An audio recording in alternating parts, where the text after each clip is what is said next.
Bom dia, Brasil! Good morning aqui também. Bem-vindos a mais um ImigraCast. Immigrants, we get the job done. Look how far I come. Get the job done.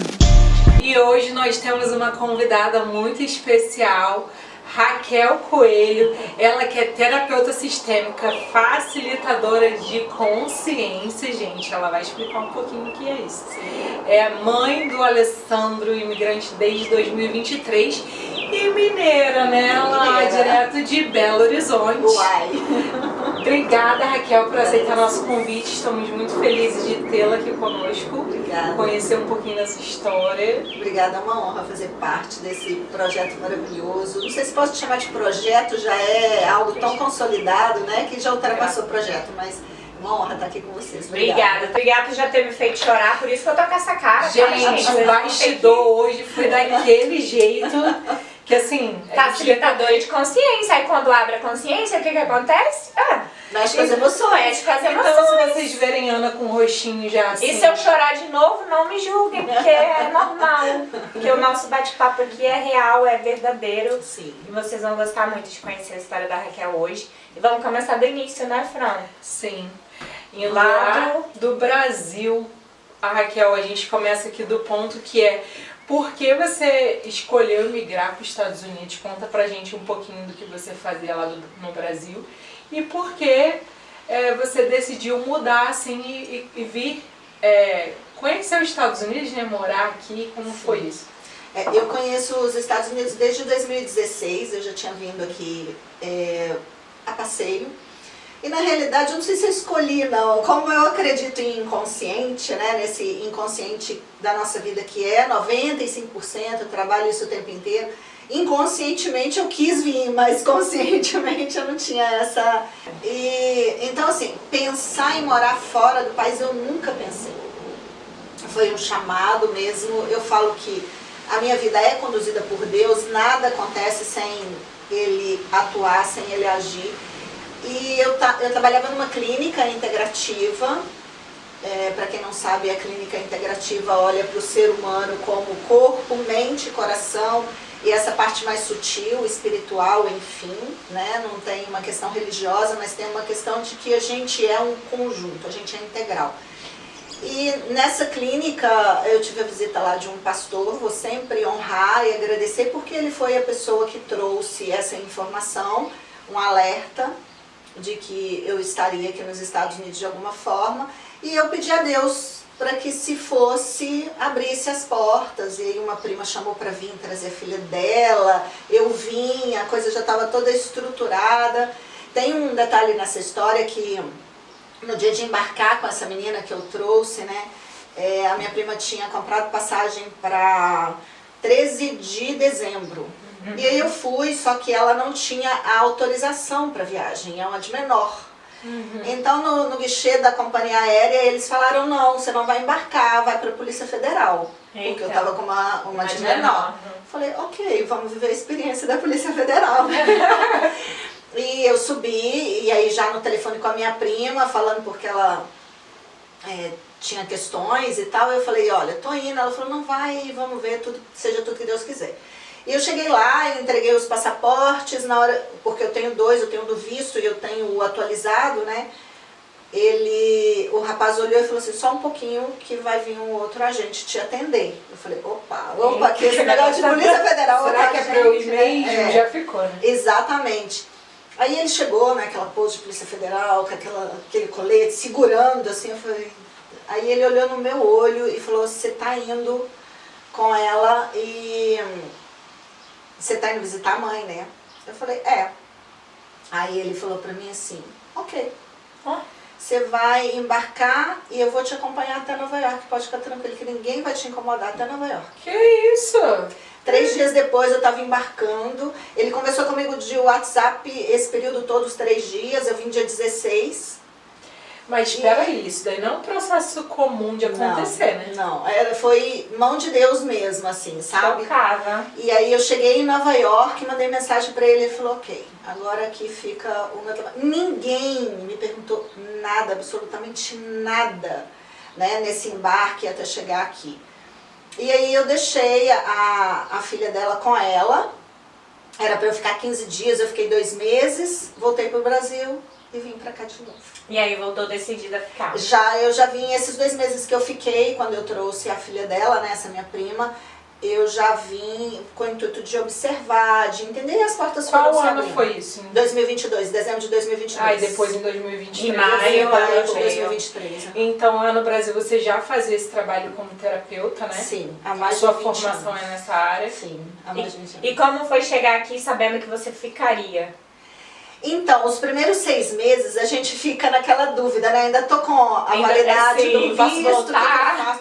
Mas foi muito interessante porque o meu primeiro pedido de extensão de visto, ele foi aprovado muito rápido. Olha, e é outra coisa muito difícil de acontecer, Sim, tá? me foi falado isso. Então, assim, tipo, 10 dias eu tava com a autorização do visto já, Olha, que legal. com a notificação de que tinha extensão.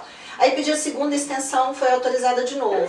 Eu falei, bom, então tem sinais. Você pediu ó, 2 vezes? 2 vezes, e as 2 vezes foi. E eu Chocada. entrei com o meu pedido de visto de habilidades especiais. O meu processo teve algumas intercorrências, né, de erro de montagem do processo. Ele voltou, mas em nenhum momento ele voltou, tipo assim, Com negativo. Negado. com a negativa. com intenção de Ele negar. voltava com a autorização pedindo. Era como se eles falassem assim, deixa eu te falar, tá faltando isso aqui. Mas ninguém definia o que era. Até uma querida que eu super indico, que é a Joyce, em Orlando, pegou o meu processo e Despachou e assim, sou muito grata a ela, a equipe dela. E desde então eu tô aguardando, mas tudo fluiu. Tudo fluiu. Era pra As ser, portas foram se abrindo normalmente. Sim, naturalmente. sem nenhuma, assim, claro que os desafios, né, Sim, normais que a gente tem aqui, de não entender muito da língua, das leis e tal, mas Deus foi colocando pessoas muito positivas, muito profissionais no meu caminho. E você também já tinha esse auxílio também, né, de uma pessoa da família morar aqui? Então, ela tá na Pensilvânia, e eu vim, quando eu vim pra Salt River.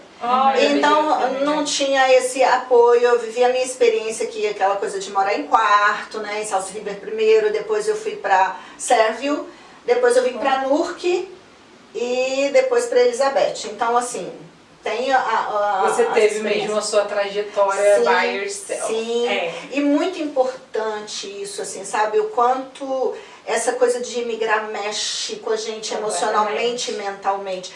É de verdade uma quebra de padrão mental e emocional. Qual foi o maior choque cultural para você? A questão da língua foi muito importante, mas essa diversidade. Tem uma coisa muito legal aqui nos Estados Unidos que eu admiro profundamente. Primeiro, agradeço muito esse país de ter me recebido de braços abertos. Eu me sinto muito acolhida aqui. Todas as pessoas que eu encontro são pessoas de luz, do bem, né? Pessoas da igreja, pessoas amigas. Onde eu vou tem pessoas do bem, eu não posso reclamar. Mas uma coisa muito interessante que eu acho aqui, essa leveza do americano. Primeira vez que eu fui no Walmart, vi as pessoas de pijama fazendo compra, eu achei o máximo. Falei, gente, quando que no Brasil você vai num Walmart... Sem julgamento, né? Exatamente, de pantufa, você vai ser crucificada ali, né? Não E é, aqui- a questão não é nem o julgamento. O americano ele não tá nem aí pra opinião da outra pessoa. Não. O julgamento vem do outro, mas justamente quem por isso, tá de porque eles não pijama ficam prestando atenção não na tá preocupado com o que você vai achar dele. Ele tá Exatamente. preocupado em resolver a vida dele, fazer a compra e ir embora. E a gente quebra isso quando a gente tá aqui. Mesmo sendo brasileiros, mesmo que os brasileiros ainda olhem meio torto quando a gente vai de pijama no Walmart, eu nunca fui, tá, gente? Nem Mas eu vejo os brasileiros... mas não faz. Não, a gente acha o máximo, mas ainda não me deu coragem de fazer esse movimento, até porque o meu tipo de pijama não vai pra... Já deu uma dica. Viu? É muito interessante, assim, esse desprendimento. Eu aprendo muito aqui, sabe, com o jeito deles, né? Às vezes a gente compara com o brasileiro, a gente fala assim, ai, mas é mais... Não, não é mais não, é o jeito. A gente começa a respeitar a cultura, os gestos, a Eu forma. acho que eles são muito educados, pontuais, respeitam muito o horário. Objetivos. Uhum. Isso Eles me atrai muito. eles te elogiam, Sim. eles têm muita mania de elogiar as nossas Sim. roupas. Oh, nice t-shirt. Eles são encantados Aham. com os brasileiros. Eu acho que tem uma admiração mútua aí. Isso pra mim é muito, muito legal. Até com verdade. a própria questão do idioma, quando você tenta falar alguma coisa com eles, eles não Eles te te olham ajudam. como julgamento por você não saber pronunciar. Eles acham o máximo que pelo menos você está tentando. Sim. Ou que você sabe falar um outro idioma, Sim. porque eles falam inglês, mas geralmente é muito difícil achar alguém que fale mais de um idioma. Às vezes fala espanhol, né? Quem critica a gente são os brasileiros, São os né? brasileiros, Enfim, mas eu acho que eu tenho aprendido muito aqui, estou muito disponível para aprender isso também. Agora, uma coisa muito importante que eu acho assim, imigrar com a mesma mentalidade que a gente teve lá e querer manter essa mentalidade é um problema que a gente está criando. Não dá certo. Mas eu vejo muita resistência de pessoas a aprender a cultura aqui, resistência em compreender essa diversidade, né? Muitas pessoas me falam, eu quero ficar só em tal cidade porque tem brasileiros. Espera aí, nós estamos nos Estados Unidos, nós precisamos conviver, né? E tá nesse contato com os americanos, com os indianos, com os hispanos, é uma diversidade. Viver essa diferença cultural. Sim, né? afinal Você de tá contas a gente imerso veio aqui. pra cá, Exato. né? Então, Sim, a gente tem essa oportunidade que não é qualquer pessoa que não. tem. Muitos querem. Isso mexe muito com o nosso emocional, com o nosso mental, né? Dependendo do tipo de criação, de estrutura que você teve. E é necessário a gente ir quebrando. Isso é evolução. Isso pra mim é evolução. E faz parte do imigrar. Faz parte do imigrar. Então, essa questão da gente estar aqui e querer manter, né, tudo que a gente quer manter como se fosse no Brasil, isso pra mim destoa um pouco dessa condição mental e emocional mesmo. Piora, mexe mais com o nosso mental e emocional. A gente tá aqui, precisa viver aqui. Sim. Tá lá, E é uma vive lá. tortura se você fizer isso, né? Sim, a gente carrega sim as nossas raízes, as nossas informações, mas estando aqui a gente precisa viver o que é aqui. Muita gente nem fica, acaba voltando justamente por não conseguir se inserir nessa diversidade. Critica muito, julga muito, eu vejo muito isso, né? Fala mal do país. E eu acho que isso é completamente desnecessário, né? Tem um motivo para cada um estar aqui. E honrar e agradecer faz parte de sustentar de uma forma positiva o que a gente veio buscar, o que a gente veio trazer e contribuir com o país. E nessa chegada sua aqui, quais são as suas experiências, né, no trabalho como imigrante? Você já chegou trabalhando na sua área, teve esse privilégio? Ou você teve que fazer um trabalhinho na faxina, Sim, claro. E eu penso que a gente está aqui, a gente tem que estar aberta ao que é proporcionado aqui, né? Eu vim atendendo online, eu atendo online desde a pandemia, o meu trabalho é quase 100%, era quase 100% online, e se manteve aqui. Mas eu passei, sim, por 2 experiências aí em faxina com 2 amigas, mas sempre que eu fazia esse movimento, eu recebia uma ligação, um chamado de um cliente.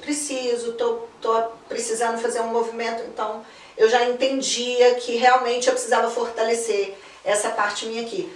E é um estudo diário para um terapeuta estar nos Estados Unidos e começar a identificar, Fran e Ana, é diferente. Eu sinto muito pelos meus clientes que eu atendia dos Estados Unidos quando eu estava no Brasil, porque eu não sabia nada do que era estar aqui emocionalmente é e diferente, mentalmente. né? Quando você vive o que os imigrantes vivem. Estar aqui é uma emoção diferente, é um pensamento diferente, tem uma questão cultural sim, mas tem muito mais a questão, também tem a questão climática, tem muito mais a questão da minha forma de ver, daquilo que eu tô carregando lá de trás. Se eu vim pra cá por uma fuga emocional, por exemplo, né, separei, tô com problema com pai e mãe, aqui vai ser uma terra que vai me trazer uma sensação. Se eu venho pra cá buscando o retorno financeiro, eu vou ter outra sensação. Se eu venho pra cá buscando oportunidades, eu vou ter outra sensação. Eu preciso avaliar qual é o meu momento interno. qual o meu propósito, o objetivo de estar aqui, faz muita diferença. É muita diferença. O motivo de imigrar, você diz. O motivo de imigrar. Cada um tem o seu. Sim, você vai ter uma perspectiva diferente dependendo do que te trouxe até aqui. Exatamente, é a sua base. E se você vem com essa base, mas também com uma sensação de apego muito forte, com questões mal resolvidas lá, você vai trazer isso pra cá. Isso aqui vai potencializar, porque a gente fica mais sozinho, naturalmente. Tem a questão, como eu citei, do clima, né? São 9 meses de frio, de uma coisa mais introspectiva, a gente sai menos, né? Nós brasileiros, porque somos mais atrevidos, e a gente sai menos, a gente encontra, a gente faz reunião, né? Um na casa do outro. Mas é mais difícil isso. Eu ouço muito assim, às vezes, ai, eu quero mudar de país porque eu não aguento mais tudo que está acontecendo aqui na minha vida. Não. É um erro, certo? É uma fuga, né? Porque é uma fuga e quando você chegar aqui é o que você falou, porque o que está dentro de você vai seguir com você para onde quer que você Exatamente. E é um equívoco isso, né? A gente achar que a gente vai fugir de alguma coisa. Não vai. O que a gente precisa resolver, curar, elaborar, enquanto a gente não faz esse movimento, a vida não prospera, a gente não tem relacionamento saudável. A gente vai encontrar, por exemplo, fugiu de um pai, né, de uma mãe problemática, vai encontrar um relacionamento problemático aqui. Né? Eu tô falando de homem e mulher, mas vai encontrar amizades problemáticas, vai encontrar pessoas que querem, às vezes. Pessoas que querem tirar de você mais do que te entregar. Conheço muita gente que tá aqui há 5 anos e não tem nada ainda, nem recurso financeiro direito aqui. Sim. Por quê? Porque veio de uma estrutura muito pesada lá. Como é que é subir uma montanha com uma mochila cheia de pedra? Né? E a gente carrega essas pedras dentro da gente. Então, é muito importante a gente entender o nosso momento. Eu sei que as pessoas falam que... muitas pessoas falam que terapia é coisa de louco, né? Mas terapia, pra mim, é autodesenvolvimento. Você sabe mais de mim do que eu agora. Você tá me vendo, você tá vendo meu semblante, você tá vendo como que eu tô gesticulando. Você tá tendo mais percepção de mim do que eu mesma. Porque eu tô no piloto automático, possivelmente. Então, eu identificar essas características minhas que estão me fazendo ficar no menos da vida, isso é terapêutico. Isso é terapia. Né? Eu preciso, se eu tô aqui, se eu vim aqui ou no Brasil, em qualquer lugar do mundo, eu quero crescer, eu tô na vida para desenvolver, para prosperar, para ter sucesso, eu preciso identificar aquilo que está me puxando para o menos. Isso é. O que está te travando. E a terapia trabalha isso. 100%, claro. O tipo de terapia e o tipo de profissional que você encontra é super importante. Eu estou fazendo esse parêntese, gente, não é porque eu seja a melhor ou a única, não é isso. Mas é porque, infelizmente, como em todas as áreas, mas na pandemia teve muita gente lendo livro e falando que é terapeuta depois.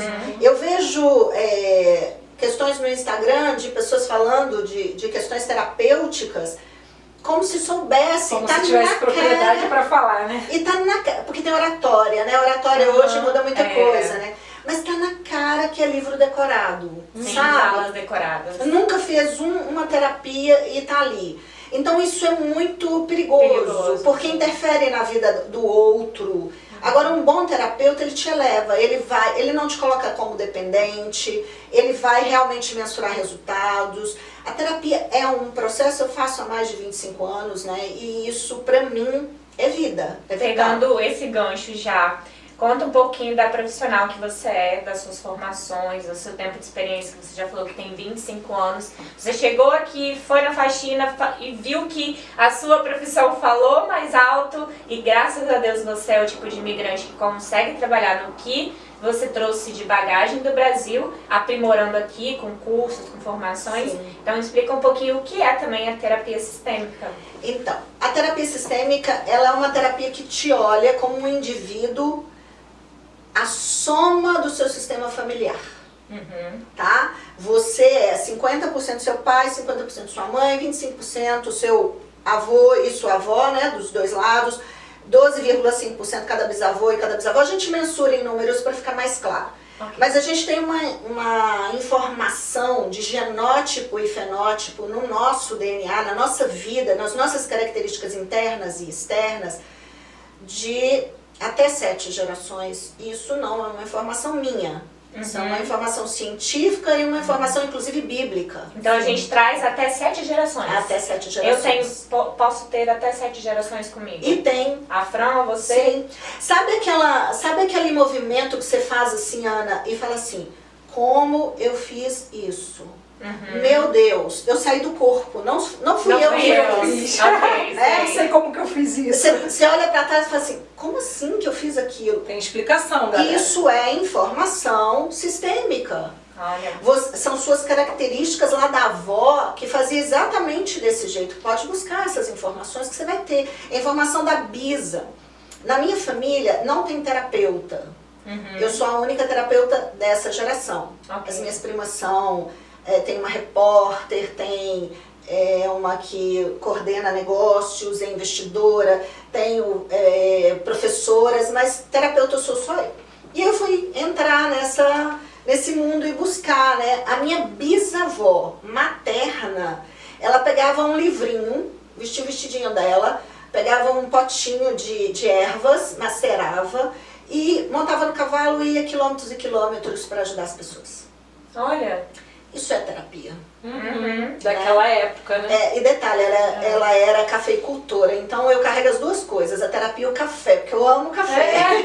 E o livro. E o livro. Falou do livro. É verdade. Né? Já estou aqui escrevendo meu 3º livro, aqui nos Estados Unidos, um dos objetivos é esse livro, e ele tá, hoje eu entendo que ele tá, cada capítulo é um movimento meu aqui, e a terapia sistêmica, ela é você conhecer a sua história, você se conhecer a partir da sua história. E tem muita gente que olha para si e não entende os seus comportamentos, as suas atitudes, né? Não vê a sua grosseria, a raiva que carrega. Às vezes a gente está carregando a raiva que veio do pai, que veio do avô, a raiva daquelas pessoas subjugadas, não tem sucesso profissional. Quantas pessoas puderam ter sucesso na sua família? E aqui tem um ponto muito importante. Aquilo que a nossa família não alcançou, quando você está prestes a superar, gera muita culpa. É uma culpa mortal. Olha.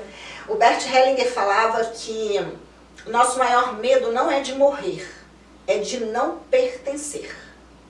Então, numa família de pobres, quando a gente está prestes a ter sucesso financeiro, a gente vai deixar de ser pobre. Então, não vou pertencer mais ao nicho dos pobres. Pensa num ponto desafiante de vida. Perfeito. Sozinho a gente não consegue ultrapassar. Eu tô falando por mim, tá? Assim, as minhas viradas profissional, emocional, sempre com apoio, sempre com suporte. E a gente não precisa fazer isso no sacrifício, na dor. A gente pode fazer isso com mais leveza. Um bom profissional te ajuda a subir esses degraus e destrava isso em você sem a questão da dor profunda, né? E a terapia alivia muito isso. A terapia te traz um novo olhar, novas possibilidades, infinitas possibilidades. O nosso cérebro, o nosso ego, que mora na mente, que acha que sabe tudo, é aí que está o nosso ego. Ele acha que meu avô fazia desse jeito com dinheiro. Tá lá, tá nos Estados Unidos, poupando no Brasil, porque o vô poupava, só que aqui é investimento. É diferente poupança e investimento. Não, mas seguro é poupança. Onde que seguro é poupança? Uma pausa aqui nesse episódio para pedir para vocês se inscreverem no nosso canal. Não se esqueçam de deixar um like e o que vocês estão achando desse episódio aqui nos comentários. Essa questão da poupança é uma mentalidade muito brasileira, né? E muito dos nossos antepassados. E eu vejo gente aqui nos Estados Unidos falando de poupança ainda. Ok, é verdade. Ou seja, onde que eu vou quebrar o padrão com muita honra e gratidão aos meus antepassados que nos ensinaram o que é poupar, mas agora a gente já pode ir para o próximo nível. Onde que eu vou fazer isso? Como que eu vou fazer isso? Com muita honra e gratidão. Porque se eu fizer isso, porque eu virei imigrante, eu sou bambambam, eu estou nos Estados Unidos, eu sou a mais bonita do meu sistema, eu me perdi. Eu me ferrei nessa história. a vida vai voltar a fazer te falar, te contar, volta pro seu lugar. Antes de você ser grande, você é filha, você é neta, você é bisneta, você faz parte de um sistema familiar. Mas você não é esse sistema familiar. Aí também é uma coisa importante da gente trabalhar. É um detalhe. Uhum. A gente honra e agradece e pede permissão e se dá permissão de fazer diferente. Porque no diferente tem evolução. No repetir padrão, a gente está do mesmo jeito. É o famoso quebrar ciclos, essa questão? A gente quebra ciclo da vida da gente quando a gente quebra o padrão sistêmico daquele ponto que a gente está trabalhando. E a terapia sistêmica te ajuda a identificar isso. De uma forma muito pontual, muito precisa. Algumas pessoas me perguntam, tem a ver com religião? Tem a ver com espiritismo? Não. Claro que tem terapeutas nessa linha e vão usar também dessa informação, dessa linguagem. E ok, como tem médicos que usam dessa linguagem também, né? Dessas linguagens diversas. Mas a base da terapia sistêmica, ela é muito pontual e muito precisa. E ela vai trazer a informação do seu inconsciente para o consciente. Esse é o movimento. O que está no seu inconsciente, que está te mantendo presa a padrões do passado, a padrões que limitaram os seus ganhos, que limitaram os seus relacionamentos. É muito desafiante para uma pessoa casar e ter sucesso no relacionamento se ela vem de um sistema familiar de separados. Uhum. Foi isso que eu chorei lá atrás, gente. Gera muita culpa. É como se a gente estivesse abandonando os nossos. E não é isso. Sim. O que é honrar pai e mãe para vocês? Aí eu perguntando, eu sou entrevistadora, o que é honrar pai e mãe para vocês? Reconhecer. Reconhecer, o que mais? Reconhecimento, gratidão. Ok. Tem outro lado que é a gente aceitar tudo porque é pai e mãe. A gente acha que a gente tem que aceitar e acolher eles ali, independente da forma que eles nos tratam, seja bom ou ruim. Eu não concordo nem com uma nem com outra. Honrar, concordar com pai e mãe. Pai e mãe é humano. Bert Hellinger falava, aí eu querendo gerar polêmica já, que mãe pode muito, mas mãe não pode tudo, como é falado. A gente precisa ter essa clareza porque mãe é ser humano, pai é ser humano. E a gente quer que eles sejam os nossos heróis, mas não existe os nossos heróis. Só existe na nossa imaginação infantil. Então é muito importante a gente entender que honrar pai e mãe, eu já não posso. Essa era até uma pergunta que eu ia fazer ali nos bastidores, mas aí teve um momento de onda que eu não fiz. Porque eu ia entrar nessa questão. O que é, então, dentro da terapia sistêmica, né, pra gente conseguir evoluir, essa questão de honrar os nossos?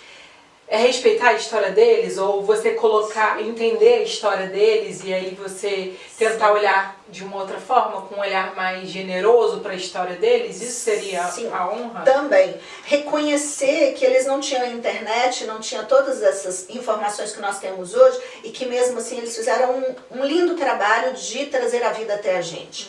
A vida foi passando de geração em geração até chegar a gente, isso é muito valor, né? A vida só chegou a mim porque o meu bisavô resolveu dar a vida, porque o meu avô resolveu passar essa vida adiante, porque os meus pais resolveram deixar essa vida chegar a mim.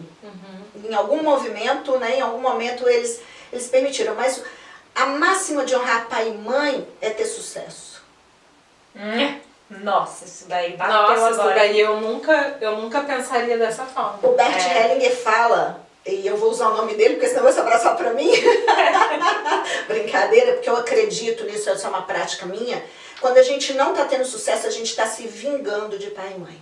É uma forma de vingar. Muito forte isso, concordo. Eu sou mãe e o meu filho está aqui nos Estados Unidos e quando eu olho para ele brilhando, eu falo, meu Deus, não tem sensação mais maravilhosa. Eu me sinto muito honrada em ser mãe dele. O contrário também seria verdade. Se ele estivesse tendo problemas na vida, eu me sentiria uma fracassada. Sim. Então, quando a gente não cumpre com a nossa missão, quando a gente não vai pro mais da vida, a gente está virando para os pais falando assim, vocês fizeram um bom trabalho não. inconscientemente. Nossa, verdade. Mesmo que eles não saibam, mesmo que eles queiram nos manter debaixo das asas deles, mesmo que eles queiram que a gente fique lá grudadinha, né, debaixo dentro da casa deles, nós estamos falando do inconsciente deles. No inconsciente é só quando a gente vai para o mundo e tem sucesso que a gente está honrando. Nossa, perfeito. Então é maravilhoso isso. É um olhar totalmente diferente. Vamos... Muita gente acha que é só gratidão e perdão, né? E vamos colocar um ponto aqui também, por exemplo, uma pessoa que é um fracassado na vida, vamos botar assim, sei lá, tá envolvido com drogas, tá no mundo... É uma forma dele punir o pai e a mãe também? Quando um usuário de droga, um viciado, primeiro ponto que é muito importante, ele é uma pessoa muito sensível no sistema familiar dele.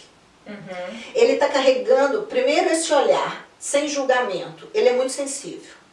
Ele está carregando, ele é sintoma de algo que está acontecendo no sistema. Uhum. De pessoas não vistas. A base da constelação familiar é que a gente não exclui ninguém, todo mundo pertence. Então teve lá um avô que foi alcoólatra e morreu julgado porque era alcoólatra. Perdeu tudo, levou a família a fracasso, pronto. Essa pessoa, esse neto, está vindo como um representante. É como se ele falasse assim, vocês estão julgando meu vô, tá bom? Mas agora vocês vão ter que me julgar também, porque eu tô coladinha lá no meu vô. Tô coladinho lá no meu vô. Então o primeiro olhar sistêmico, ele é de muita compaixão. Ele é olhar para a pessoa como um sintoma, e não como um problema, como a gente costuma olhar. Segundo, essa pessoa está faltando força nela de olhar para ela. Ela está olhando mais para o sistema do que para ela. E a gente chama isso de amor cego. É um amor que ama, mas não recebe amor. Uhum. É um amor que tenta compensar a dor que veio antes. E isso não é amor real. Isso é um amor infantil. É um amor de codependência. É um amor que acha que vai salvar. Ai, Raquel, mas fora da caridade não há salvação e eu estou fazendo caridade. Isso não é caridade. Porque um dos parâmetros, né, que eu sigo é amar ao próximo como a si mesmo. Se eu estou amando, teoricamente, estou amando o próximo mais do que a mim mesmo, eu já estou em desordem. E o Bert Hellinger fala uma coisa muito legal, que amor sem ordem não é amor. É um monte de outra coisa, é codependência, é insegurança, é carência, é medo, é insegurança, é dúvida, mas não é amor. Nós estamos precisando, né, voltar lá 2000 anos atrás e aprender a amar. Sim, as pessoas confundiram, né, agora o que é amor. Porque Jesus pôs ordem no amor. Pensa num ser maravilhoso que soube amar. Aqui ele enfrentou, né, de uma forma dele, que nós não precisamos mais, todo um conjunto político-social pelo amor verdadeiro. Mas nem por isso ele era bonzinho, ele baixava a cabeça. Não é isso. As pessoas confundem as coisas. Uhum. O amor é base, mas o amor em desordem ele não cria resultados, ele não cria nada de positivo na vida. Então uma pessoa usuária de droga, a gente precisa primeiro olhar para a dor que está no sistema, para a dor dessa pessoa, para a gente de verdade buscar solução. A gente quer muita atenção. Muitas pessoas buscam o meu trabalho e buscam trabalhos terapêuticos porque quer atenção. Mas a gente precisa mudar esse foco e buscar solução. Perfeito. É o que você traz hoje para os seus clientes, certo? Sim. E hoje os seus clientes são maioria imigrantes e maioria brasileiros ainda que estão no Brasil. Como que está mais a sua agenda? Hoje você percebe que atende mais imigrantes ou ainda tem... Atendo, hoje eu posso fazer uma média de 70% imigrantes e 30% brasileiros lá no Brasil. Então o imigrante hoje já tomou mais conta da sua agenda. Sim, graças a Deus, e está cada vez mais. E você falou sobre a questão de trazer consciência, né? Qual é Facilitadora de consciência. Facilitadora de consciência. O que é ser uma facilitadora de consciência? Porque ali no bastidor você falou que também faz trabalhos para empresários, né? Para empresas. Sim. Como que é essa questão da facilitadora de consciência? O que seria isso? Como a gente tem 95% da nossa vida inconsciente, a consciência é só 5%. Uau. Então, isso é para todo mundo, tá? Quem não tinha 95% de inconsciência foi Jesus, foi Mandela, que tinha um pouquinho mais, foi Gandhi. Tem que sofrer para ter consciência? Não, não é isso. Foram a história deles, né, o caminho deles. Mas a grande questão da consciência é que a gente faz muito no piloto automático, a gente não tem presença, nós estamos aqui agora, só temos esse momento. Sim. Nós temos uma vista linda, maravilhosa de Nova York sendo contemplada aqui, mas a gente não pode estar lá em Nova York, a gente só pode estar aqui. E aí, se a minha cabeça, se eu estou aqui, o meu corpo e minha cabeça está lá, vai ficar desconexo o que eu estou falando aqui com vocês. Eu não estou ouvindo, as pessoas hoje não ouvem, não ouvir, é o básico. Tem um texto do Rubem Alves, procurem, por favor, chama Escutatória. Leiam esse texto e apliquem esse texto o tempo inteiro. Porque ele traz a gente para a presença. Quando que o que eu tenho para falar é mais importante do que o que eu tenho para ouvir? Né? Qual é o valor que eu dou numa conversa? E com essa coisa de celular, principalmente aqui, migrando, tem que trabalhar demais, tem que fazer isso. Não tem presença, então não tem consciência. As pessoas fazem por fazer e sem ver o que estão fazendo. E isso compromete uma coisa muito séria, que é a nossa saúde física. Então, o corpo, ele é sintoma. Quando a pessoa sente uma dor de cabeça, não tem que correr e pegar um comprimido. Eu não estou tirando a parte médica para ser olhada, precisa. Mas peraí, como é que foi o meu dia? O que eu estou preocupada e que eu não tiro da cabeça e que está reverberando o tempo inteiro e que eu não entreguei ainda para Deus, para a vida, e que eu não olhei para outros pontos de vista para solucionar. Eu acho que aquele ponto ali, tem um problema ali, tem um problema ali, tem um problema ali, mas enquanto eu estou olhando desse ponto de vista, eu não vou ter solução. E aqui é uma coisa muito importante, que a cabeça não é a solucionadora de tudo. Tem coisas que estão registradas emocionalmente e que, se não forem olhadas emocionalmente, não vai ter solução. Nem para a questão física. Os médicos já olham dessa forma para as questões emocionais, né? E o emocional hoje, ele está muito forte nas questões de saúde. A doença do século, né? Ansiedade, depressão. Ansiedade é medo do futuro. Nessa linguagem que eu trabalho. Não é simples assim, ok, gente? Por favor, não definam que eu estou minimizando. Não estou falando isso. Sim. Mas trabalhar a ansiedade, eu trabalho da seguinte maneira, meninas. Tem ansiedade. Se eu fico nessa informação, eu ponho uma lupa. Onde a gente põe lupa, o que faz? Aumenta. Então, eu pego a informação da ansiedade, deixo ela aqui, mas eu vou pôr a minha lupa na solução. Né? O quanto essa pessoa está presente, qual é o tipo de comunicação, qual é a postura dessa pessoa. Porque uma pessoa ansiosa, que grita e briga com todo mundo, que caminho de solução tem para essa pessoa? Uma pessoa ansiosa, que desconsidera o que o outro está falando, porque eu já atendi pessoas que, de forma ansiosa, não escutam o que eu estou falando. E o que adianta então? Eu preciso primeiro centrar, voltar essa pessoa para a presença. O corpo é presença. A minha cabeça pode estar em qualquer lugar, mas meu corpo está aqui. Então eu preciso aprender a trabalhar com essa ferramenta. E na visão sistêmica a gente trabalha muito com esse estado de presença. Isso não é meditativo, budismo, não é isso. Porque as pessoas pegam uma informação que a gente dá e deduzem um monte de outras. Não. Isso é base para todo tipo. Quando você vê uma pessoa que sofreu um acidente na rua, né, e os paramédicos estão ali, qual que é a primeira instrução que um paramédico dá? Calma. Calma, não mexe. Não respira. Respira. Ó, volta aqui. Ah, mas o meu filho... Aqui, esteja presente aqui, ali no que está acontecendo. Ou seja, todo mundo está falando a mesma coisa, só que a gente não dá foco nisso. E a gente segue achando que a nossa mente, sabe mais. Então, esse é o ego. É aquele que não ouve, é aquele que acha que tem razão, que ele é dono da verdade e que ele não observa o que o próprio corpo está dizendo.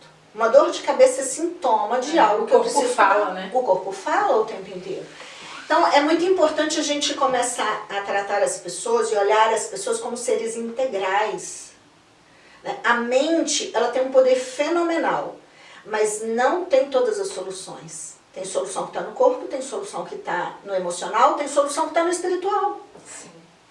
E um complementa o outro. E é um profissional que vai olhar para isso. E isso é muito importante trazer para esse episódio, porque tem gente que acha que é só espiritual, tem gente que acha que é só físico, né? E as pessoas têm essa dificuldade de entender que é um conjunto. Sim, Fran, quantas vezes você está emocionalmente abalada, mentalmente abalada, e nem rezar você consegue?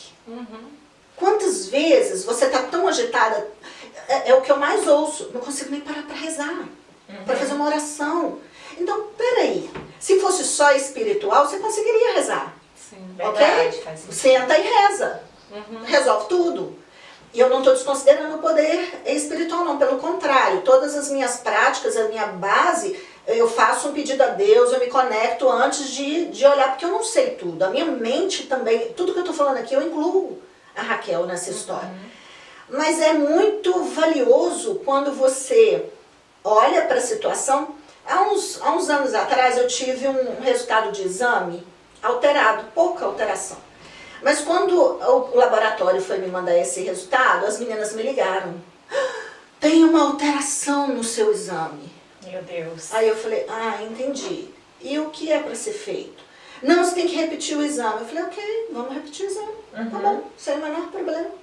A Raquel, trabalhada há 20 anos, né? Qualquer pessoa com um pouco menos de educação emocional e mental tinha caída dura para trás. Infartava. Ela não estaria com uma alteração de exame, ela estaria infartada. Ela já teria morrido, ela estava se vendo dentro do caixão. Para você entender a importância de uma condução.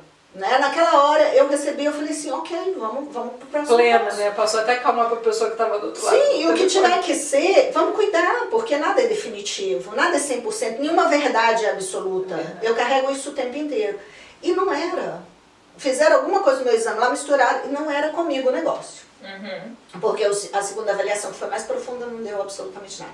Então, é muito importante isso em todos os momentos da nossa vida. O maior legado que eu vou deixar para o meu filho não é o estudo que eu dei para ele, não é o dinheiro na minha conta, mas é a percepção de viver a vida de verdade, porque muitas pessoas estão sobrevivendo. E não adianta sobreviver e falar para o filho ser feliz e viver. Não adianta sobreviver e falar para o filho que ele vai fazer uma faculdade e vai dar tudo certo. Porque um profissional sem uma condução emocional, mental, ele também vai fazer muitas coisas que não deveria fazer. Não é certo ou errado, não gosto dessa terminologia, certo e errado depende muito das coisas, né? E é julgamento. Mas tem muitas variáveis que dependem do emocional e do mental de qualquer tipo de profissional. E infelizmente é o que mais o imigrante faz, que é vir pra cá e sobreviver. Às vezes ele vem pela intenção de ajudar quem ficou no Brasil. Então ele tá aqui no modo automático sobrevivendo para mandar dinheiro lá e esquece de olhar pra ele. Quando ele for ver, o corpo já tá dando sinais, já tá com algum problema. Sim. E aí não viveu nem aqui, nem viveu lá. E nem lá, sim. Ou seja, qual o sentido dessa vida? Né? Uma das coisas mais importantes que eu sempre perguntei para Deus, assim, o para que eu estou aqui? Não é por quê, é para quê? Qual é a minha missão? Qual é o meu propósito? Qual é o meu objetivo na vida? E uma das respostas, né, que eu encontrei é que é para viver de verdade e não sobreviver. Então, uma facilitadora de consciência seria essa pessoa, né? Que traz realmente essa consciência. Exatamente. Né? Na prática, aplicar isso todo dia, isso não é teoria que eu estou trazendo aqui. Como eu treino na academia toda semana, todos os dias, 3 vezes por semana, eu preciso treinar minha mente e o meu coração nessa sintonia. Né? Não é à toa que é pai e filho. É pai, é mental e emocional, sabe? Espírito Santo não os braços pra aqui extensão do coração, né? Os braços são a extensão do coração. Eu preciso me conectar com o emocional. Eu falo muito nas minhas palestras o seguinte: 2 grandes líderes, né? Jesus e Hitler. Ninguém pode discordar de mim que foram 2 grandes inteligências, ok? Qual que é a grande diferença de Jesus e Hitler? A maldade de Hitler. Na sua opinião? Não sei. Jesus pensava, sentia e fazia. Hitler pensava e fazia. Ele pulou o coração. Então onde está a nossa maior força? No coração. Mas eu não sei usar o coração. E aí, como é que fica? Eu fico negando. Por isso a gente tem que ser, conjunto. a gente tem, exatamente, é soma. A gente tem que ser racional. Sim, tem que ser racional, mas tem hora que você tem que ser emocional. É um equilíbrio, né? De todas as Exatamente. partes. E tem hora que você tem que ser só emocional, tem hora que você tem que ser só mental e tem hora que você tem que juntar tudo. Né? Não pode pular essa parte, que essa parte que ela é valiosa, ela é preciosa. Tem uma parte na Bíblia que fala não ouvis, né, o seu coração, alguma coisa nesse sentido, mas o que eu entendo no conjunto é que não ouvir o coração magoado, o coração chateado. Mas tem também a passagem que fala onde está o seu coração, ali está o seu tesouro. Pronto. Mas eu, quando querem me questionar, né, quando eu falo essas coisas em palestra, só me trazem esse versículo. Não ouve o seu coração. Peraí, não houve o coração magoado, o coração que não foi trabalhado, o coração triste, machucado, depressivo, exatamente, ferido. Esse não dá pra ouvir. E se você não se autodesenvolver, autoconhecer e autodesenvolver, você não vai saber a diferença das duas coisas. É verdade. Gente, o que vocês estão achando? Que Uma aula, hein?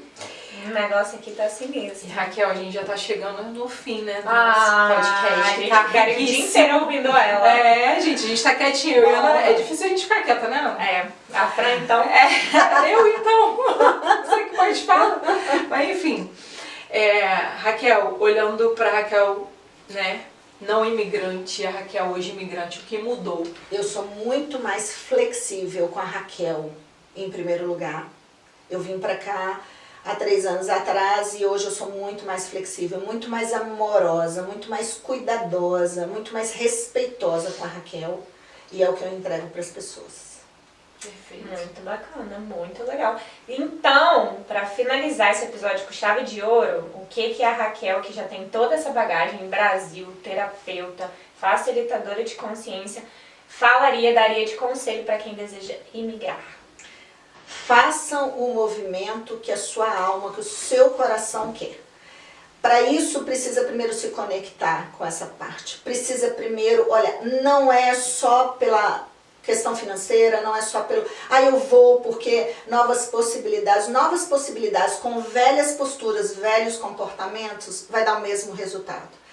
Novas possibilidades com velhas atitudes, vai dar os mesmos resultados. Então assim, olha para você, qual é o seu momento, você vai migrar para fugir, porque você não está dando conta do país, porque você está julgando, criticando, você está achando que aqui tem um salvador, ou tem salvadores, ou que o país vai te salvar?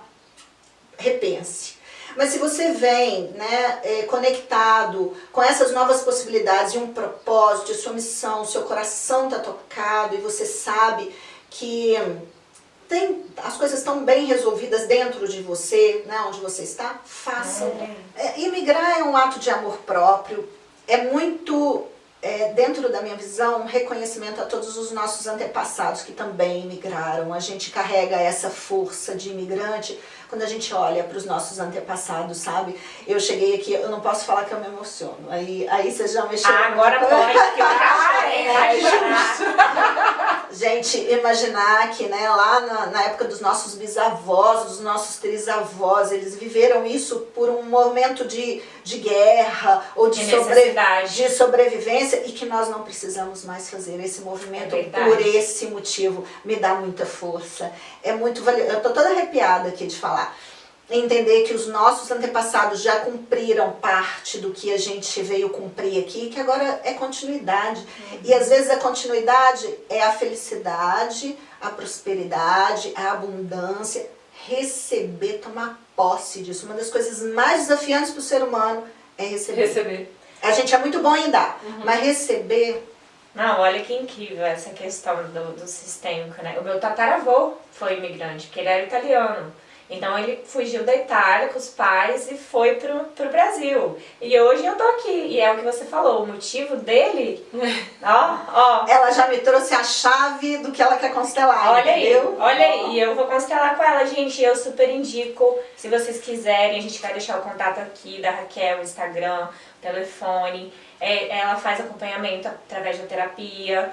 E é isso, vocês tiveram um pouquinho aqui hoje desse gostinho, a gente teve um pouco mais, né, Fred? Tivemos o privilégio de bater. Hoje o nosso bastidor foi um papo demorado e muito obrigada. Obrigada muito a obrigada, vocês. porque eu acho que isso daqui, gente, não tem preço, tá? Essa troca não tem preço, é a experiência dela com a nossa e é isso, e é o que a gente quer trazer com o ImigraCast. Que vocês tenham acesso a histórias como essa. Gente, é uma riqueza, não tem nem o que falar. Sim. Eu falo que é humano sendo humano, né? E tem coisa mais valiosa do que ser humano. Eu acho, eu particularmente assim, amo pessoas, amo trabalhar com o que eu trabalho. Acho que é por isso que eu não consegui ir pra faxina e pras outras vagas. A gente precisa de você na terapia. Porque é a minha alma falando, cada sessão pra mim é a Raquel inteira ali, a Raquel ali conectada com toda os conhecimentos, toda essa experiência, toda essa bagagem que eu tenho e que eu reconheço e que eu sei que tem uma função no mundo. E que é notório que você faz por amor, né? Você gosta do que você faz. E Eu isso amo. é o Vibra, resultado do né? sucesso. Vibra a minha imagem. É algo que eu faço Externa naturalmente. isso. Eu faço naturalmente. As minhas amigas me chamam de terapeutas e eu não sou terapeuta delas porque eu busco separar. Sim. Mas às vezes é uma palavra, né? No ponto certo, na hora certa, um gesto, um olhar, um sorriso. Tem hora que não é falar. Tem hora que é, ó. O toque. Sobretudo aqui na vida de imigrante. E às vezes não tem o toque porque tem a internet, né? Mas um olhar de, olha, tô aqui. Uma atenção. Né? Eu tô olho no olho ali, eu tô aqui. E é isso. Obrigada, Raquel. Obrigada, Mais muito uma vez. obrigada, Foi foi maravilhoso. Foi muito enriquecedor, com certeza. Obrigada. Muito mais sucesso na sua jornada. Pra nós. É uma honra estar aqui. Uma Obrigada. honra pra nós. Muito obrigada. Eu conheço vocês e o sistema de vocês. Beijo, gente. Get the job done.